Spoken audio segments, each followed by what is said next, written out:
Hello friend, glad to see you again. My name is Gladius Sovereign, and in this video we're going to be walking through some of the secret mechanisms of belief. These are basically the underlying mechanisms that cause beliefs to live inside of your consciousness as a semi-permanent structure.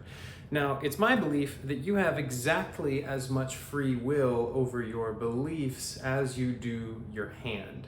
So notice that you have the ability to open and close your hand at will. Notice that it takes 1 second to intend to hold on to something and intend to let it go. You can actually do the exact same thing with beliefs that no longer serve you once you have a permission slip installed to believe that you can let go of your beliefs. We'll get to what that means in a minute. For now, what I want to invite you to pay close attention to is this section here. The logic, vision, identity, emotion. These are really what I consider to be the core components, the core mechanisms that drive belief so deeply into your psyche. So we have a few different aspects to each of these broad categories. Logic is the logical sense component of your belief. Your belief is comprised of words, right? In fact, it's not comprised of words, it's comprised of intention, and the words resonate with a specific intention, and the intention is a pattern of energy. But for simplicity's sake, let's just say that your beliefs contain words like, I am not enough. Notice that it's not, she is not enough, or pie is not enough. It's, I am not enough. So that exact spelling, I am not enough, that's contingent upon some of your definitions. You have to have a definition of what it means to be not enough in order to believe that I am not enough. Now, I am is a very, very, very, very, very important magical set of words, because I am is what essentially constructs your identity, right? Getting into the mechanism of identity, not only are your beliefs comprised of definitions of words strung together in very specific spells, but you have the capacity to identify with your beliefs, which is why we say things like, I feel like I'm just a loser. I feel like I can't do it. I am not enough. I'm the one who never does it right. I'm the one who has to take care of people in order to be loved. I'm the one who needs to be in control. I'm the one who. As long as you have a component of identity wrapped around your belief, it's going to be more tricky to let go. You have to be able to disidentify with that belief in order to break that component of the belief. So not only do we have logic and specific words and definitions going into it, not only can we identify with it, but sometimes a specific part or aspect of our psyche, such as the inner child, will be stuck in time holding on to the belief for dear life because there's a 5-year-old version of you that actually created that belief as a valid strategy in order to stay safe in the environment that they were growing up in. Now, you can love that part of you into integrated wholeness, and through bringing your conscious awareness to that part of you and fully loving it, accepting it, forgiving it, helping it see that that experience is not happening now and now is new, and it's actually safe to let go of the belief, you can help that part of you that's holding on with a death grip loosen that grip and just let it go. In the same way that you can just let go of your hand, that part can just let go of the belief, and when it does, you'll experience a release. Now, I comprise logic and identity into really like one category of what I consider to be sensory roots of the belief. So the belief doesn't just make logical sense, it also makes visual sense because seeing is believing. It also makes emotional sense because feeling is believing. So it's tied to specific emotions and sensations in the body, in addition to like the words and the actual spelling of it, in addition to your capacity to identify with the belief, I am not enough, I am not worthy. We get to process these aspects one at a time. each of these mechanisms in the sovereign mind method, we process one at a time in a straight linear fashion. And this is generally the direction that we go in. So we process it logically.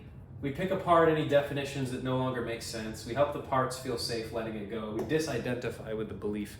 And then we go through something that the dear Morty Lefko discovered long ago, which is that seeing is believing. And so picture this, your very first math test when you were 5 or 6 years old, you're shocked to discover that you got an F. And what does that mean? Well, obviously it means I'm not good enough and I'm a failure, right? Except for, whoa, cancel. No, it doesn't. It doesn't intrinsically mean that. Just because a 6-year-old gets an F on a test does not intrinsically mean anything at all, does it? If you get an F on a test, could it just mean that you got an F on a test when you were 6 years old? Yeah, possibly, because it's the meaning that you agree about the experience that cements that belief visually into your mental body as a semi-permanent structure until you break the agreement that that's what that experience meant to you. You have complete free will over the interpretation into the meaning that you give any experience that you ever have in life, period. There's no imaginable exception. Because meaning doesn't exist intrinsically in the universe. It exists within you. You create it and then project it onto what you see. So the visual sense component is about going back through all the times in life. When did I ever see that I'm not good enough? Well, there was that time when my dad was yelling at me, there was that time when my girlfriend broke up with me, and there was that time that I don't even feel comfortable thinking about, oh gosh. So you pause for just a moment, you ask yourself, did I ever actually see I'm not good enough? Or did I just see people behaving and things happening? And you go, wow, holy shit. The meaning that I agreed and assigned to that memory, it wasn't actually there, was it? No, I just saw people behaving. I saw my dad's angry face. I saw my girlfriend cheat on me with someone else. I saw things happening. I saw people behaving. None of it ever meant I'm not worthy. Did it? The moment that you say no, the moment that you disagree that that's what that experience means, that's when you're free from it. All those mental images, all of those memories of what we call traumatic experience, those all meant something to you. They meant I'm not good enough. They meant I'm not worthy. And when you stop making it mean that, suddenly you're free from that interpretation. You're free from that spell. And the emotional energy that was bound up in that experience is free to release, clear, go bye-bye.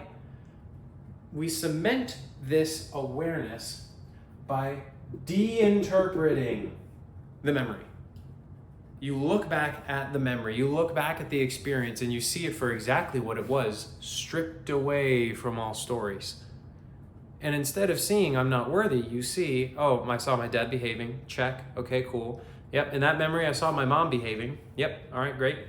Yep, and in that memory, oh, I saw myself behaving when I took the bottle and brought it to my lips and then felt shame and sensations in my body. Yep, I saw myself behaving.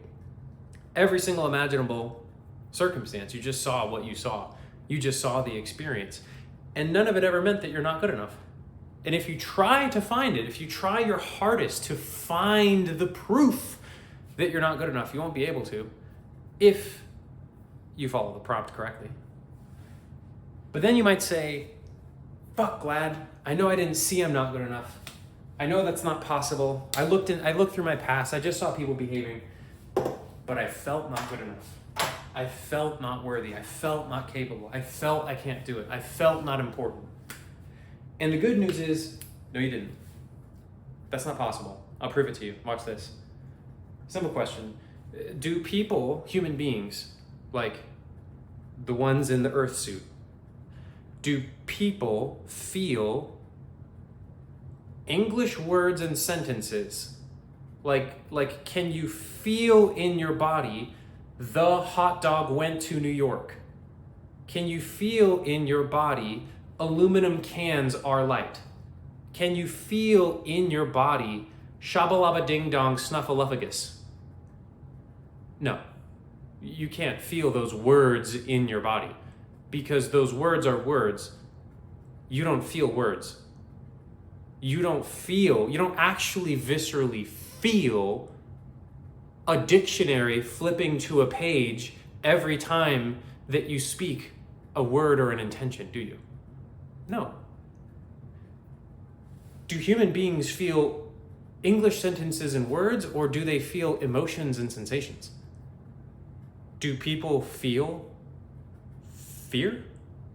Do people feel joy? Do people feel sadness? Do people feel anger? Do people feel pleasure? Yes. Yes, these are real experiences of patterns of energy that the human body and nervous system is capable of detecting and sensing. This is real information. Saying the word pleasure is not the exact same thing as feeling pleasure, is it? And in fact, the thing that you're feeling in your body isn't pleasure. In Germany, they would call it Xingguam. In Cambodia, they call it Qingdao. In Swahili, they call it. It's not any of those things, is it? No, it's a feeling that's in your body that you can actually feel. So you're not feeling the words. You're feeling the emotions and the sensations. And so why does this fucking matter? Well, guess what? When you're under the illusion that you're feeling not worthy, not worth it, not enough, not good enough. Do you want to be free from that forever? Okay, watch this. Focus on that energy in your body. Actually, focus on that energy. The feeling of not good enough, the feeling of not worthy. And ask yourself this magic question. Does this emotion intrinsically mean I'm not worthy? No. Oh, are you sure? Yeah. Huh. Notice how that feels. When you ask yourself, does this emotion, does this sensation, does this energy intrinsically mean I'm not worthy? Does this energy intrinsically mean I'm not good enough? And you tell the true answer is no, it doesn't intrinsically mean that. Because if you're feeling tension in your throat, it just means you're feeling tension in your throat. It is what it is. Feeling tension in your throat doesn't intrinsically mean it's not safe to speak my truth. That's nonsense. And the moment that you break the agreement that sensation means, the interpretation, the meaning, the agreement, it's all cyclical, it's all relational. The moment that you decide that this energy does not mean I'm unworthy, you're right, you're not. Congrats. You have now seen through the illusion that was spellbinding you through the emotional energy in your body that is combined with the meaning only by your subconscious agreement, because you created that belief in the first place. When you cut ties with the emotional energy, that belief then loses the emotional power over you. It loses, basically, you can imagine, like its source of fuel. And when you're not fueling that belief with emotional energy, you're no longer agreeing with it, you're not fueling it with your mental energy. That belief structure has no fuel. It disintegrates. It disintegrates. And at that point, you've already disidentified with it and you've defused the emotional energy out of it, so why wouldn't it disintegrate? It no longer has any power over you.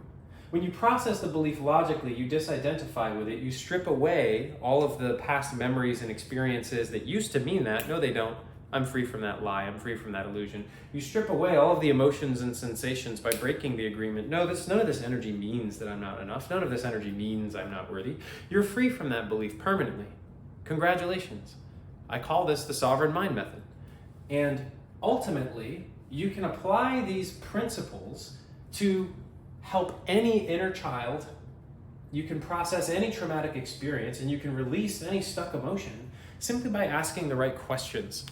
So I've documented the magic questions that entail the sovereign mind method, which is a simple do-it-yourself method to delete limiting beliefs on command.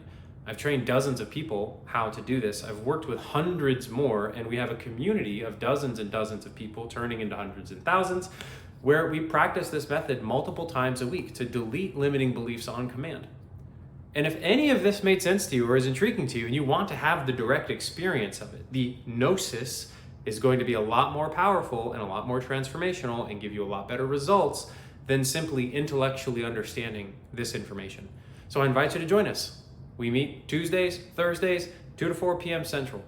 And if you want to have a sovereign mind experience, I welcome you with open arms, loving heart. I would love to see you there. My name is Gladius Sovereign. Thank you for joining me for the secret mechanisms of belief. Go to sovereignmind.org/experience. sovereignmind.org/experience. And we'll give you the direct experience of what it's like to delete some of your limiting beliefs. And you can be supported in community while you do that. So God bless, Godspeed, heaven yes. Talk to you soon.